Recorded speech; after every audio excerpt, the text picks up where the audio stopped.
અને રાહુલ ગાંધીએ રાયબરેલી જે બેઠક છે એ જાળવી રાખવાનો નિર્ણય લીધો છે અને કેરળની જે વાયનાડની બેઠક છે એ છોડી દેવામાં આવી છે। નમસ્કાર દર્શક મિત્રો, કોંગ્રેસ નેતા મલ્લિકાર્જુન ખડગે એક મહત્વની જાહેરાત કરી છે કે છેલ્લા લાંબા દિવસોથી જેની મથામણ ચાલતી હતી એ બાબતનો હવે ઉકેલ આવી ગયો છે અને રાહુલ ગાંધીએ રાયબરેલી જે બેઠક છે એ જાળવી રાખવાનો નિર્ણય લીધો છે અને કેરળની જે વાયનાડની બેઠક છે એ છોડી દેવામાં આવી છે અને વાયનાડની બેઠક ઉપરથી પ્રિયંકા ગાંધી વાડ્રાને ચૂંટણી લડાવવામાં આવશે એવી કોંગ્રેસ નેતાએ મહત્ત્વની જાહેરાત કરી છે। તો એની સાથે બીજી એક મહત્ત્વની વાત એ પણ સામે આવી છે કે ભાજપ પણ એક મહિલા દિગ્ગજ નેતાને પ્રિયંકા ગાંધી સાથે ઉતારવાની તૈયારી કરી રહ્યું છે। તો આ મુદ્દા ઉપર હું તમારી સાથે વાત કરીશ। મારું નામ રાજેશ શાહ છે અને તમે જોઈ રહ્યા છો ખબર છે.com। દર્શક મિત્રો, કોંગ્રેસના નેતા રાહુલ ગાંધી લોકસભા 2024ની ચૂંટણીમાં 2 બેઠકો ઉપરથી ચૂંટણી જીત્યા હતા। એક કેરળની વાયનાડ બેઠક। કેરળની વાયનાડ બેઠક કોંગ્રેસ અને રાહુલ ગાંધી માટે એકદમ સેફ સીટ મનાય છે કારણ કે 2019માં પણ રાહુલ ગાંધી ત્યાંથી સારી એવી લીડની સાથે જીતેલા હતા।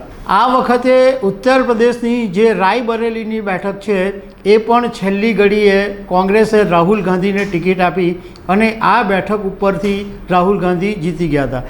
એટલે બંને લોકસભાની બેઠક ઉપરથી રાહુલ ગાંધી ચૂંટણી લડ્યા। હવે નિયમ એવો છે કે તમે કોઈ પણ એક લોકસભા સીટ પરથી તમે એને જાળવી શકો, એ તમે ત્યાંના સાંસદ રહી શકો, બંને બેઠક ઉપરના સાંસદ તમે નહીં બની શકો। એટલે તમે ધારો કે 2 બેઠકો પરથી ચૂંટણી જીત્યા તો કોઈ પણ એક બેઠક તમારે ખાલી કરી દેવી પડે। હવે છેલ્લા કેટલાય દિવસોથી રાહુલ ગાંધી કોંગ્રેસ આ મથામણ કરી રહ્યું હતું કે રાહુલ ગાંધીએ વાયનાડ બેઠક છોડવી કે રાયબરેલીની બેઠક છોડવી। વાયનાડ બેઠક છોડે તો વાયનાડના લોકો દુઃખી થઈ જાય, એમના સાથે વિશ્વાસઘાત કર્યો હોય એવું લાગે કારણ કે વાયનાડે રાહુલ ગાંધીને એવા સમયે સપોર્ટ કર્યો કે જ્યારે કોંગ્રેસની નૈયા ડૂબી રહી હતી અને તે વખતે પણ વાયનાડના લોકોએ રાહુલ ગાંધીને ખોબે ખોબે ભરીને મત આપ્યા।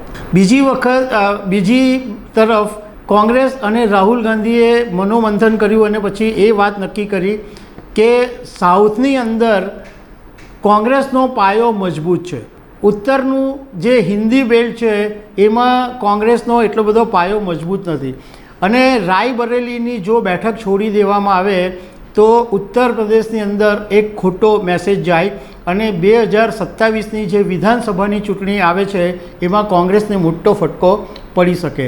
આ વખતે રાયબરેલી સહિત ઉત્તર પ્રદેશમાં કોંગ્રેસને લગભગ 9 જેટલી કદાચ સીટો મળી છે। મતલબમાં જ્યાં આગળ ઉત્તર પ્રદેશમાં કોંગ્રેસને માંડ 1 સીટ મળતી હતી ત્યાં આ વખતે કોંગ્રેસને સારો એવો પ્રતિસાદ મળ્યો એટલે ઉત્તરની જે સીટ છે એ પણ સાચવવી જરૂરી હતી। એટલે સાઉથ અને ઉત્તર બંને બેલ્ટ સચવાઈ જાય એના માટે આખરે એવો નિર્ણય લેવાયો કે રાહુલ ગાંધી રાયબરેલીની સીટ જાળવી રાખશે અને એની સામે વાયનાડની બેઠક છોડી દેશે। હવે પહેલાંથી એવું નક્કી જ હતું કે રાહુલ ગાંધી જો વાયનાડ બેઠક છોડી દેશે તો પ્રિયંકા ગાંધી વાડ્રાને આ બેઠક ઉપરથી ચૂંટણી લડાવાશે।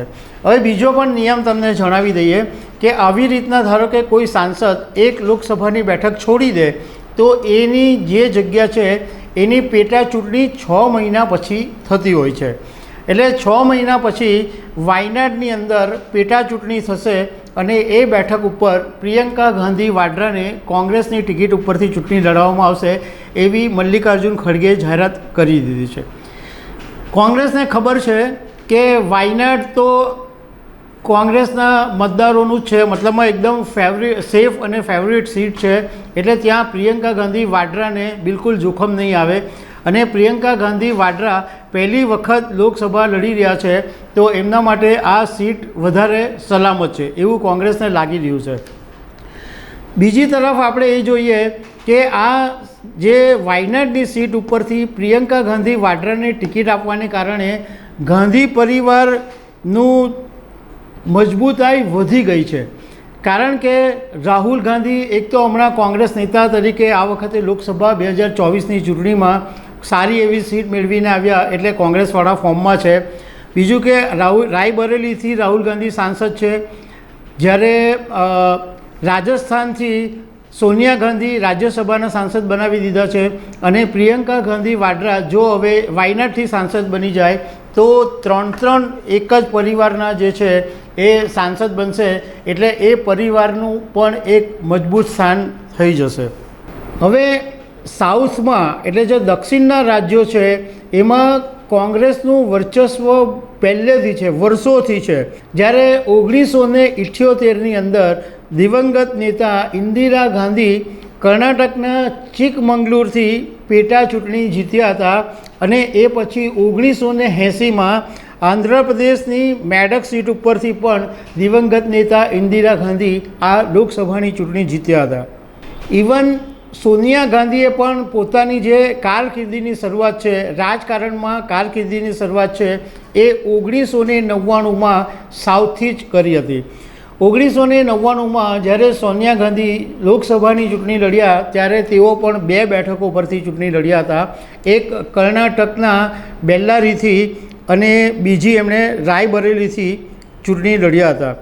અને બંને બેઠકો એટલે જે સાઉથની આ કર્ણાટકની બેલ્લારી બેઠક છે તે અને ઉત્તર પ્રદેશની રાયબરેલી બેઠક, બંને બેઠકો સોનિયા ગાંધી જીત્યા હતા, અને આખરે એમણે બેલ્લારીની જે સીટ હતી એ છોડી દીધેલી અને રાયબરેલીની સીટ રાખેલી. હવે જેવું મલ્લિકાર્જુન ખડગેએ આજે જાહેરાત કરી કે પ્રિયંકા ગાંધી વાડ્રાને વાયનાડ બેઠક ઉપરથી ચૂંટણી લડાવવામાં આવશે, એની સાથે એ ચર્ચાએ જોર પકડ્યું છે કે ભાજપ વાયનાડમાં કોંગ્રેસના પ્રિયંકા ગાંધીની સામે સ્મૃતિ ઈરાનીને મેદાનમાં ઉતારી શકે છે. સ્મૃતિ ઈરાની આ વખતે ઉત્તર પ્રદેશની અમેઠીની બેઠક ઉપરથી ચૂંટણી હારી ગયા. બધા લોકો એવું માનતા હતા કે સ્મૃતિ ઈરાની અમેઠીથી 100% જીતશે, કારણ કે આત્મવિશ્વાસ પણ દેખાતો હતો અને એવું માહોલ પણ હતો કે સ્મૃતિ ઈરાની અમેઠીની બેઠક જીતશે, પણ સ્મૃતિ ઈરાની આ બેઠક ઉપરથી હારી ગયા. અમેઠી બેઠક પણ કોંગ્રેસનો ગઢ કહેવાય છે અને ગાંધી ફેમિલીની એ બેઠક કહેવાય છે. એમ છતાં 2019માં સ્મૃતિ ઈરાનીએ રાહુલ ગાંધીને હરાવેલા, એટલે આ વખતે અમેઠીમાંથી હારવા છતાં ભાજપ સ્મૃતિ ઈરાની પર દાવ રમી શકે છે એવું રાજકારણના જાણકારોનું માનવું છે. કારણ કે ભારતીય જનતા પાર્ટી એવી પાર્ટી છે જે હંમેશા ચોંકાવનારા નિર્ણયો લે છે. 1999માં પણ એવું જ બનેલું કે જ્યારે બેલ્લારીમાંથી સોનિયા ગાંધીને ઉતારવામાં આવ્યા ત્યારે ભાજપે તે વખતના જાજરમાન નેતા સુષ્માબેન સ્વરાજને એમની સામે ઉતારેલા. જોકે સુષ્મા સ્વરાજ હારી ગયા હતા, પરંતુ સુષ્મા સ્વરાજે સોનિયા ગાંધીને જબરજસ્ત ટક્કર પણ આપી હતી. હવે જોવાનું એ રહે છે કે પ્રિયંકા ગાંધીની સામે સ્મૃતિ ઈરાની ઉતારે છે કે ભાજપ કોઈ બીજા નેતાની ટિકિટ આપે છે, એ જોવાનું રહેશે. તો દર્શક મિત્રો, આવી અનેક વાતો સાથે અમે તમને મળતા રહીશું. Thank you very much.